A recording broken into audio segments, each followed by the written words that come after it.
On March 22, 1994, 4 people were sitting in a circle inside of a dark hotel room in England.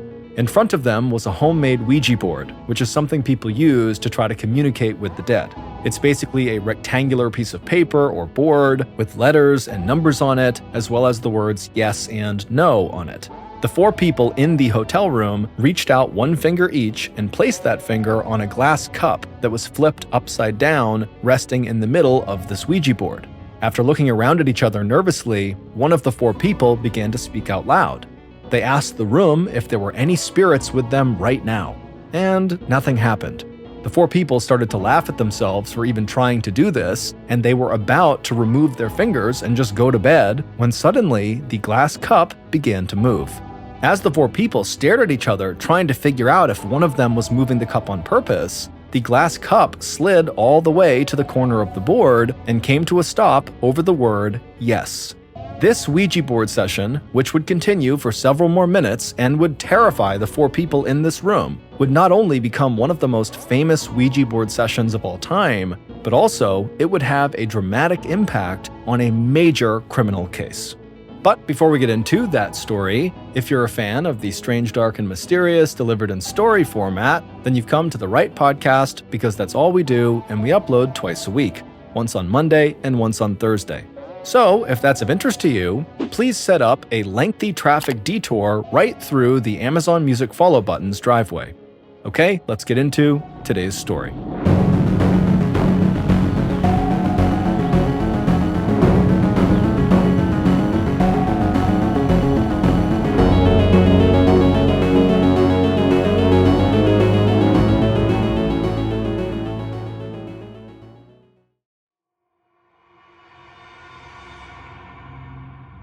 On the evening of February 9th, 1993, a 45-year-old man named Harry Fuller drove down High Street in Wadhurst, a small village in East Sussex, England. Harry glanced out his car window and saw people walking into the shops and pubs that gave the village its charm, and as he did, Harry thought to himself how nice it would be if he just stopped right now and went into one of those pubs. But Harry knew he still had some work to do, so he kept on driving and grabbed his mobile phone, and with one eye on the road, he dialed one of his clients. Harry was a car salesman, but he didn't work out of a dealership. He specialized in buying cars at auctions and then resold them for a profit. And earlier that day, he'd seen a car coming up for auction soon that he thought he could sell to one of his clients. That client picked up on the other line, and in a big, excited voice, Harry went right into his sales pitch. When Harry was a child, he had struggled with reading and writing, so to make up for that, he developed his public speaking skills. His friends said Harry could tell a story like nobody else, and that gift for storytelling had served him well as a salesman. On the phone, Harry told his client that the car he'd seen was everything the man could ever hope for in a vehicle, and he painted a vivid picture of what it would feel like to sit behind the wheel. And within minutes, Harry knew he'd won this man over, and that there was going to be a big sale and a big commission in Harry's future. Harry told his client that he'd get the car when it came up for auction, and then he'd sell it to him for a very fair price. Harry reminded the client that he preferred to deal in cash. Then he said he'd be in touch soon, and hung up the phone. Harry smiled. He couldn't wait to get home to tell his wife, Nicola, all about this very likely big sale he was going to close. A few minutes later, Harry reached the other end of High Street and arrived at the 3-story brick cottage he and his wife, Nicola, rented. Harry pulled around the back of the cottage, parked his car, and stepped outside. Harry and Nicola had only been living in Wadhurst for a few months, but they loved the home they'd found. It was next to a tea shop and close to several other stores and restaurants on High Street, but even more importantly for Harry, there was plenty of space behind the cottage for him to park all the cars he bought at auction until he sold them off. Harry opened the back door of his cottage, he walked inside, and called out for his wife. Nicola yelled back that she was upstairs in their bedroom. Harry made his way first to the front room of the cottage, and when he got there, he breathed in the smell of fresh flowers that always seemed to fill the house. Whenever Harry had a chance, he would buy flowers for Nicola and put them all over the house, because he thought that she should be surrounded by things that were as beautiful as she was. Then, after smelling the flowers, Harry walked upstairs to the large second-floor landing and headed down the hall into the bedroom, where he found Nicola getting ready to go out to dinner with some of her friends. When Nicola heard Harry come into the room, she walked over to him, threw her arms around his neck, and kissed him. And Harry kissed her back and told her about this big sale he was likely going to close. There were things about Harry's work that Nicola did not totally understand, but she knew he was always happy when he could sell a car, so she was happy for him. Then Harry took a step back, looked at the dress Nicola was wearing, and told her she looked absolutely gorgeous. Harry and Nicola had been married for about 6 months, and their friends and families said they already were the perfect couple. However, when they had first gotten together, some of those same friends and family did not think this. They thought maybe the couple would not even work. Nicola was 27 years old, almost 20 years younger than Harry, and while Harry loved to talk, tell stories, and meet new people, Nicola was the opposite. She was quiet and reserved. Her idea of a good time was sitting in her garden and maybe reading a book all day. But when her sister had introduced her to Harry, Nicola fell for the tall, older man with the long brown hair almost immediately. She thought Harry was charming and handsome, and she loved how confident he was. And when Harry met Nicola, he thought he'd found the woman of his dreams. She was smart and caring, and she was beautiful, with short brown hair, a great smile, and a sweet voice. Within just 2 months of dating, the pair got married. Nicola's parents worried she was rushing into this marriage, but after they saw how happy Harry made her, they came to love him just like she did. Back in their second-floor bedroom, Nicola put her hand on Harry's shoulder and steadied herself as she put on her shoes, and then she and Harry headed downstairs together. Nicola heard a car pull up out front. She looked out the peephole and saw her friend was waiting outside, so she gave Harry another kiss, told him not to work too hard, and then she headed outside. Once Nicola was gone, Harry sat down on the couch and thought again about maybe going out and grabbing a beer at one of the pubs. But before he could decide if he really wanted to do that, the phone rang. So he leaned over to the end table, answered the phone, and he heard his friend and insurance broker, Stephen Young, on the other line. Harry and Stephen talked briefly about a new business venture Harry was starting, and then at some point the conversation turned to golf, and then a couple of minutes later, Harry hung up the phone with Stephen, but he kept staring at the phone in his hand, wondering if maybe he should make one more work call before calling it for the night. Recently, a former business associate of Harry's had gotten angry at Harry because he believed Harry had cost him a ton of money. Harry knew this associate was not someone he should ignore or totally put off, but Harry just did not want to ruin his evening by calling this guy and arguing with him over the phone. So Harry just put the phone back and then settled back into the couch and decided to just avoid dealing with this problem for at least one more day. And later that night, after Nicola got home and she and Harry were lying in bed chatting, Harry made it a point not to talk about work. Instead, he and Nicola talked about an upcoming beach vacation they'd planned. Nicola said she couldn't wait to get away from the overcast weather in Wadhurst, and Harry said he was looking forward to spending time by the ocean with his beautiful wife and nothing else to worry about. And as Nicola drifted off to sleep that night, she thought about how just a year earlier she couldn't have imagined being so happy and so in love. The following morning, at around 8:30 a.m., Nicola stood in the kitchen on the first floor. She was wearing her nightgown, and she didn't feel fully awake yet. She opened a cabinet, took out a mug, and set it down on the kitchen counter. She poured herself a cup of coffee and added in a little cream and sugar. Then she pulled a cigarette out of a pack on the counter, lit it, and took a drag. Nicola loved having a few minutes in the morning to relax before she went to the shop in town where she worked part-time. She grabbed an ashtray, walked out of the kitchen, crossed through the front room, and walked upstairs to the second-floor landing. She sat down on the floor, stretched out her legs, and slowly drank her coffee and smoked her cigarette.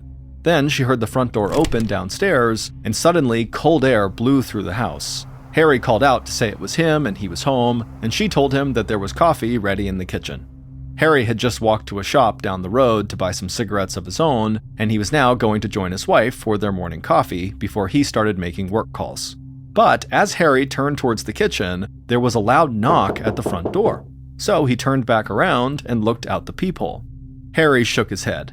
He did not feel like dealing with the person on the other side of the door right now, but he knew he really had no choice. They were here right now. So Harry opened the door and welcomed this person inside. From the second-floor landing, Nicola heard Harry and this other person say hello to each other, but before she could even figure out who had come into her home, she heard a loud crashing sound coming from downstairs in the front room. Nicola put her coffee and cigarette down, got to her feet, rushed down the stairs, and looked into the front room of the house, and immediately she began to scream. 10 hours later, on the evening of February 10th, Detective Superintendent Graham Hill of the Sussex Police drove down High Street past a row of old brick cottages. Then he slowed down and parked across the street from Harry and Nicola's cottage. Hill glanced out his car window, and in the glow of the streetlights, he saw a crowd of local residents gathered nearby.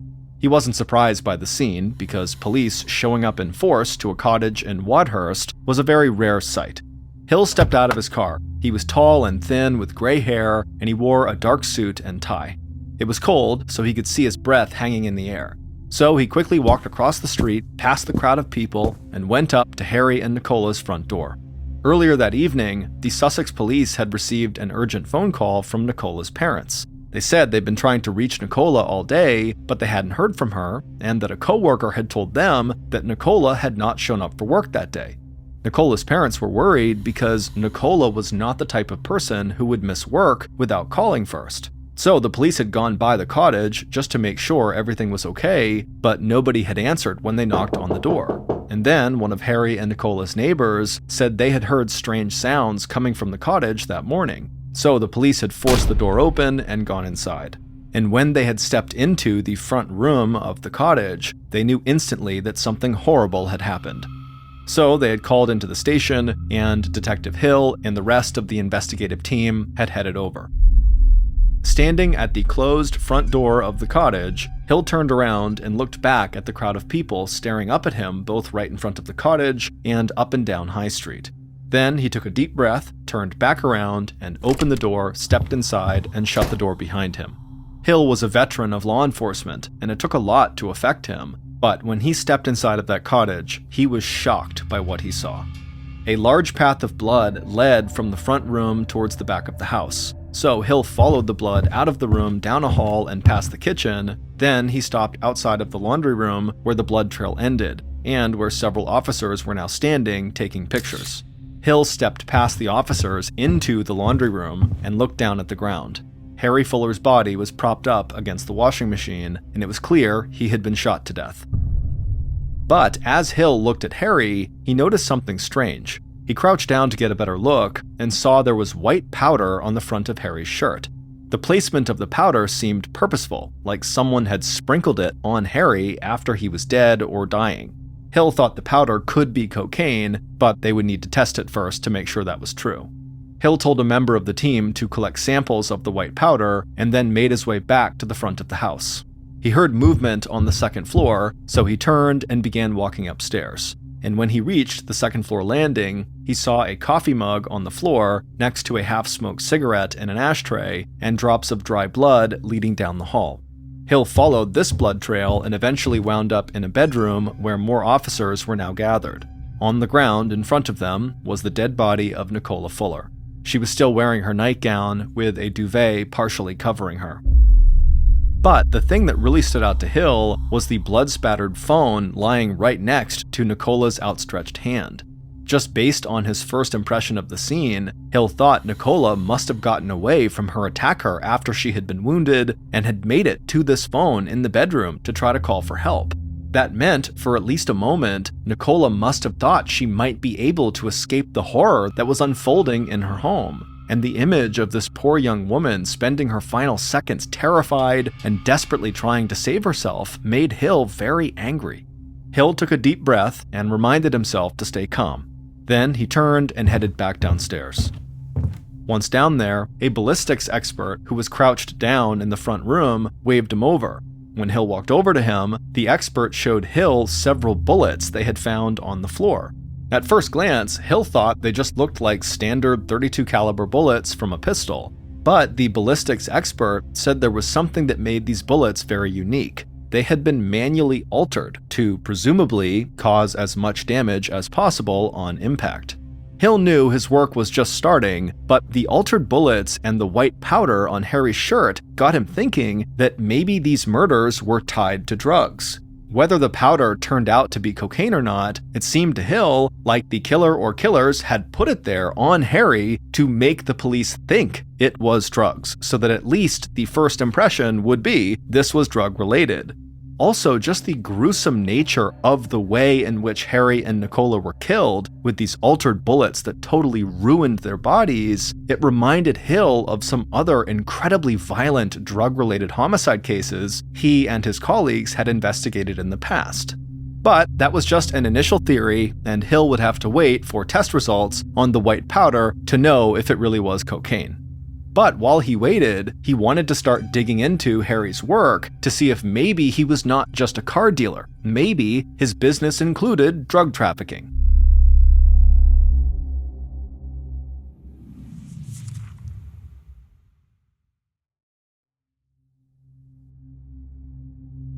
So, in the days following the murders, Hill began looking into Harry's business practices. But he didn't find any links to the drug trade, and when the lab results came back on that white powder from Harry's shirt, it turned out just to be sugar. Hill didn't really know what to make of this revelation. He just knew that whoever had placed that sugar there had done so on purpose. It was a message of some kind. He just didn't know what it was. So Hill kept digging into Harry's business operations, and he started to get a much clearer picture of Harry's work and his personality. From interviews with work associates, friends, and people in town, Hill learned that Harry had earned the nickname Flash Harry because he loved flashy cars, flashy clothes, and flashing large stacks of cash around. Hill knew that the cars and clothes could just be part of Harry's larger-than-life persona that had attracted Nicola to him and had made him such an effective salesman. But Hill took notice when he heard a bunch of stories about Harry walking into pubs, reaching into his pockets, and showing off thousands of pounds, which is British money. Hill also learned that Harry would brag that the money in his pockets was nothing, and that he had tens of thousands of pounds in cash stashed away at home. And when police spoke to Harry's insurance broker, Stephen Young, he confirmed that Harry did most of his business in cash. Now, there was nothing necessarily illegal about that, but Hill knew people often used cash in business transactions just so they wouldn't leave any records behind. And so, the more Hill learned about how Harry operated, the more he became convinced that the murderer had to be someone Harry had done business with. And then, in late February, about 2 weeks after the murders, Hill discovered something that he thought might break the case wide open. Hill found out that weeks before the murders, Harry had unknowingly purchased a stolen high-end car at an auction to sell to a client. And when police had informed him that the car was stolen and pressed him for more information, Harry had eventually exposed another car theft operation in the area that he knew about. And he even pointed to a man he'd done business with, Roger Lee, as being the potential leader of that car theft ring. Police hadn't been able to tie Roger Lee to the car thefts yet, but they learned from people who knew Lee that he blamed Harry for costing him a lot of money, and Lee wanted revenge. Lee was the person calling the night before Harry was killed, who Harry decided to ignore and deal with another day. On a cold February afternoon, over 2 weeks after the murders, Hill dispatched one of his detectives to meet with Roger Lee to try to learn more about his connections to Harry. The detective left the station, and when he'd driven about an hour, he turned off the main road onto a narrow dirt road surrounded by huge green trees. The detective followed this road deep into the forest until it reached Lee's caravan, or trailer home. The detective parked in front of the trailer, stepped out of the car, and looked out at the woods. The surroundings made him feel uneasy, like he was in the middle of nowhere. Then he walked up to the trailer and knocked on the door. A few moments later, the door opened, and Lee stared out at him. Lee was stocky with a wide face and dark eyes, and he had a reputation for being someone who admired the famous American mobster Al Capone. And similar to Al Capone, Lee had a reputation for threatening violence against anyone who stood in his way. The detective introduced himself and told Lee he just needed to ask him a few questions. And to the detective's surprise, Lee smiled politely and welcomed him inside. Once they were sitting down, the detective looked Lee in the eye and asked him if he knew a man named Harry Fuller. A huge grin immediately came across Lee's face, and he replied, "No comment." So the detective leaned forward and asked if Harry Fuller had played a part in shutting down a car theft operation that Lee was allegedly linked to. Lee grinned again and said, "No comment." The detective would ask several more questions and would get several more no comment responses, and so eventually the detective gave up for the day, headed to the door, and just told Lee not to leave town because they would be in touch. The news about Roger Lee not answering any questions annoyed Detective Hill, but it didn't change his mind about Lee's possible involvement in the murders. In fact, Hill still considered Lee a very important suspect, but he knew he would have to keep digging to find enough evidence to connect Lee to the murder if he wanted to arrest him and hold him for questioning. But as February came to an end, things started to run cold for the murder investigation. No murder weapon had been found, no fingerprints in the house had turned up anything useful, and nothing had been discovered that placed Roger Lee in Wadhurst at the time Harry and Nicola were killed. Hill was getting frustrated, and Nicola's parents were getting angry. They wanted action, and they wanted the person who had killed their daughter to be brought to justice. In mid-March, over a month after the murders, Hill and his team walked back into Harry and Nicola's cottage like they had done so many times over the last several weeks, hoping that this time they would find something they had missed, so maybe they could get the investigation back on track. Once inside, Hill began walking upstairs as the other officers he was with began searching the front room. But before Hill reached the second floor, he heard someone downstairs shout his name. So Hill quickly turned around and walked back downstairs and into the front room. And immediately, Hill felt a jolt of excitement when he saw one of the officers lying face down on the floor with their arms stretched out under the couch like they were reaching for something. Then that officer pulled something out from underneath, stood up, walked over to Hill, and handed it to him. It was a recording device that they had all overlooked every other time they had been inside of this home. Hill called over all the other members of his team who were there, and then he hit play on the device. Hill could feel the anticipation in the room. Then they heard Harry's voice and the voice of another man, and they realized they were listening to both sides of a phone call. It would turn out, for several days right before he was murdered, Harry had begun using this recording device to record all of his phone calls. Police would never know exactly why Harry had done this, but Hill suspected it might have been because Harry was afraid someone was coming after him. And Hill still thought that person coming after Harry could be Roger Lee, the wannabe Al Capone. Over the following weeks, police began identifying and speaking with all the people who popped up on Harry's recording device. And as they spoke to each of these people, they learned nothing new. Finally, the police were down to just one more person on the recording that they had not yet spoken to. And the reason they had not spoken to them was because the police couldn't actually identify who it was. And so, after weeks of trying in vain to figure out who this mystery person was, Detective Hill finally just went on TV and played the recording with this mystery person's voice on it, hoping someone from the public might recognize it. On the night of April 15th, 1993, so not long after Hill had gone on TV, a woman and her husband, who lived in a town near Wadhurst, were sitting on their couch watching Crime Watch, one of their favorite TV shows. Crime Watch was a British show that featured details about active police investigations, and on the show, members of law enforcement and the host would ask viewers to help them identify someone who could potentially help a case move forward. On the couch, the woman and her husband watched as Detective Hill and the Crime Watch host introduced details about Harry and Nicola's unsolved murders. Then, Hill announced that he was going to play a recording of a phone call between Harry and an unidentified man, and Hill said learning the identity of this man could be crucial in helping police find Harry and Nicola's killer. The woman leaned forward on the couch and listened intently to the recording. Then, after it was done playing, a stunned look came across her face. She turned and looked over at her husband, and she said to him that the voice on that recording sounded exactly like his brother. Her husband shrugged and said, "No way, it can't be him."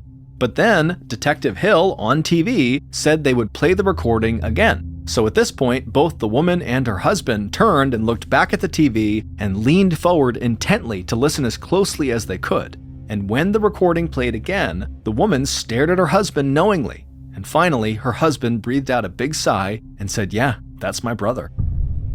The woman immediately got off the couch, she grabbed the phone, and she called her brother-in-law. And when he picked up, she told him what she had just seen on TV and said he needed to contact the police right away to make it clear he had nothing to do with Harry and Nicola's murder. After they hung up, this brother-in-law would immediately call the Sussex police to say that yes, he was the mystery caller. And when Detective Hill followed up with this brother-in-law and got more information from him, Hill would come to realize that he'd been totally wrong about the killer's motive. Based on conversations with this brother-in-law, who was the mystery voice on the recording, and interviews conducted throughout the investigation, and evidence found at the crime scene, here is what Sussex police believe happened on the morning that Harry and Nicola Fuller were murdered, February 10th, 1993. Just before 8:30 a.m. on February 10th, the killer pulled their customized white Volkswagen car around the back of Harry and Nicola's cottage and parked it amongst the other cars that Harry kept back there. Then the killer picked up their mobile phone, called Harry, and told him they needed to talk in person. Harry said he was about to walk down the street to grab cigarettes, but he'd be home soon. So the killer stepped out of their car and walked to the side of the cottage where they could watch the street out front without actually being seen. The killer was calm and patient as they waited. Then, a few minutes later, the killer saw Harry walking down the sidewalk, and then he saw him go up to his cottage front door, open it up, go inside, and shut the door behind him. Once Harry was inside, the killer walked around to the front of the cottage and knocked on the front door. Harry eventually opened the front door, and the killer greeted him and stepped inside. Then Harry closed the door, and the two of them walked into the front room of the cottage. And while Harry was facing the other way, the killer took a quick breath, reached into their pocket, and pulled out a Walter PPK pistol, raised it, and fired. The bullet hit Harry in the back, and he crashed to the floor. Harry died almost instantly, but before the killer could make sure, they heard movement on the stairs. The killer looked up and saw Nicola come into view, and when Nicola saw Harry lying on the floor bleeding, she began to scream and turned to run back up the stairs. The killer immediately raised the gun again and fired, striking Nicola in the shoulder. She stumbled forward on the stairs, but caught herself and got back up on her feet and kept going up the stairs. But when she turned around to see how close the killer was, she heard another bang and she felt a bullet graze her forehead. Nicola screamed as another round struck her in the cheek, cutting through her tongue and shattering the bones around her eye. Covered in blood, Nicola fell to her knees, but somehow she managed to drag herself up the remaining few stairs and down the hall towards her bedroom. The killer, who was still at the bottom of the stairs, just stood there in shock. The plan had been to kill Harry, not to kill his wife, and now the killer questioned what they had done and what they should do next. Meanwhile, Nicola had crawled all the way down her hall into her upstairs bedroom, where she pulled herself across the floor to the bedside table. She reached up, grabbed the phone, and dialed 999, the English number for emergency services. But when the emergency operator answered, Nicola couldn't speak because of the damage to her mouth and tongue, so she screamed, hoping that would be enough. However, the operator mistook her screams for that of a child who had mistakenly dialed 999, and so the operator began asking Nicola if she could please speak with her mommy. Nicola tried to talk again, but no words came out, so she just kept on screaming, and unfortunately, the operator just continued to assume that this was a child who had accidentally dialed 999, and so this was not a real emergency. Moments later, the killer wandered into the bedroom and shot Nicola in the head. As she lay dead on the floor, the operator, who had somehow not heard the gunshot, simply hung up and did not send police to the cottage. After partially covering Nicola with a duvet cover, the killer took several deep breaths to try to calm themselves down, and then they walked across the room to the dresser and opened the drawers. The killer dug through Harry's clothes and then finally found what they were looking for, an envelope with thousands of pounds in cash tucked away inside. The killer slipped the envelope into their pocket and then ran out of the room and down the stairs. Back on the first floor, the killer grabbed Harry's dead body under his arms and dragged him from the front room over to the laundry room and leaned him against the washing machine. Then the killer crouched down, reached into their pocket, and pulled out a plastic bag with sugar inside of it and sprinkled the sugar all over Harry's shirt. The killer then stood up, walked outside through the back door, and climbed into their car.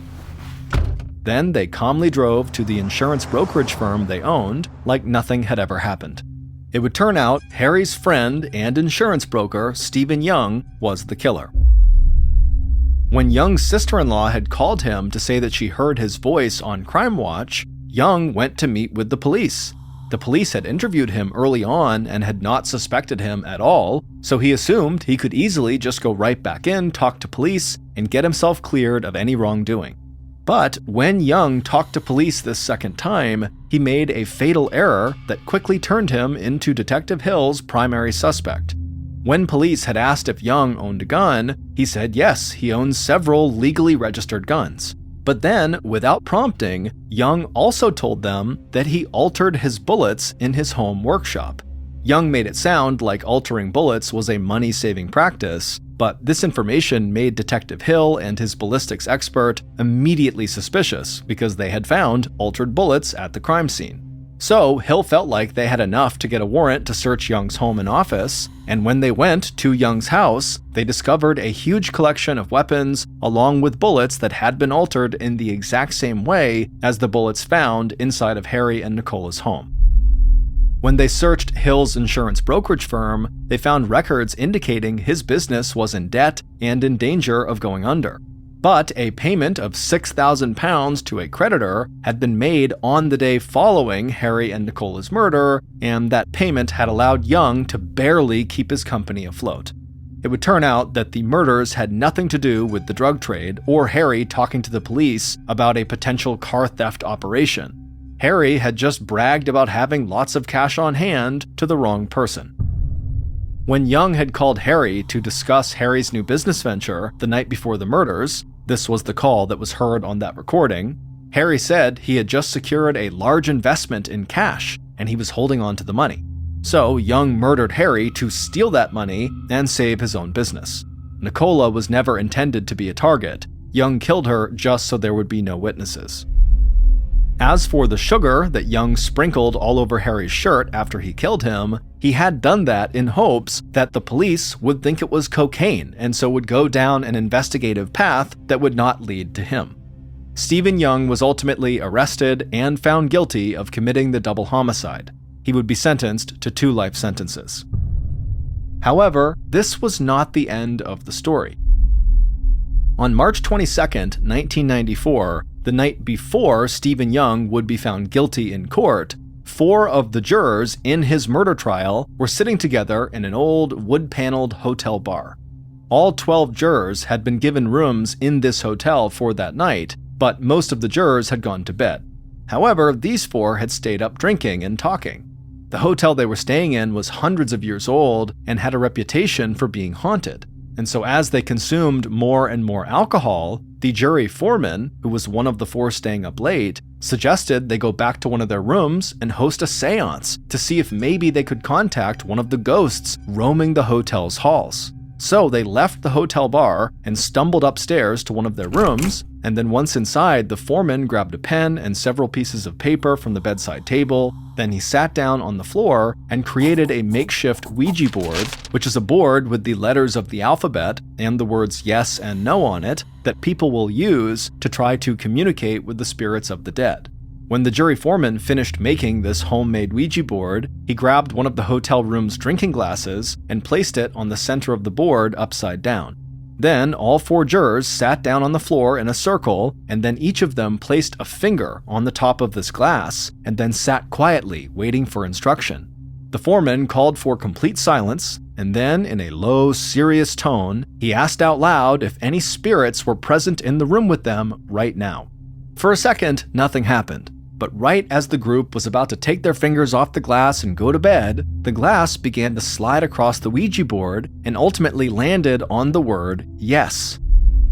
The jurors gasped and looked at each other and asked who had moved the glass, but they all said they hadn't done anything, so the glass must have moved on its own. Feeling excited and scared, the foreman asked another question. Who was the spirit in the room with them?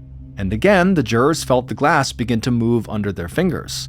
This time it circled around the board, stopping on the letter H before moving to the letter A, then it slid across to letter R, and so on and so forth until it had spelled out the name Harry Fuller.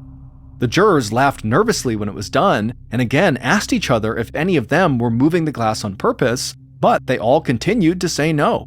And so eventually, one of the jurors asked the apparent spirit of Harry Fuller who had killed him and his wife. The room fell silent again. Then, again, the glass began to move and spelled out the name Stephen Young.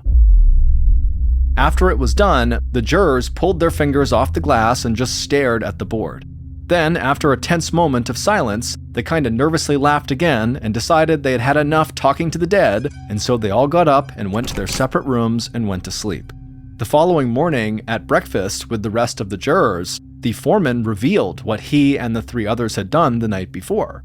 And for the most part, the jurors at the table thought it was a funny story.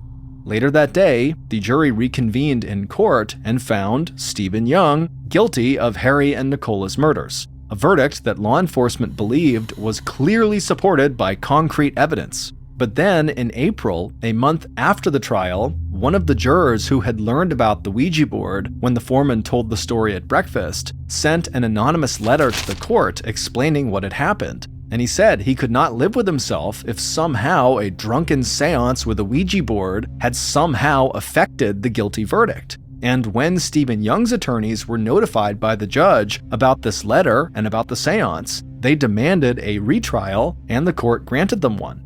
And so a retrial with a new jury was conducted, but again, Stephen Young was found guilty and again sentenced to 2 life sentences. The legal outcome of the second trial was the same as the first, but any sense of closure Nicola's parents had found was shattered by the media frenzy surrounding the hotel seance. Nicola's father would say that the jurors had made a mockery of his daughter and son-in-law's deaths. And for years to come, the murders of Harry and Nicola would be remembered not for the tragic loss of life, but for the drunk jurors who tried to talk to the dead.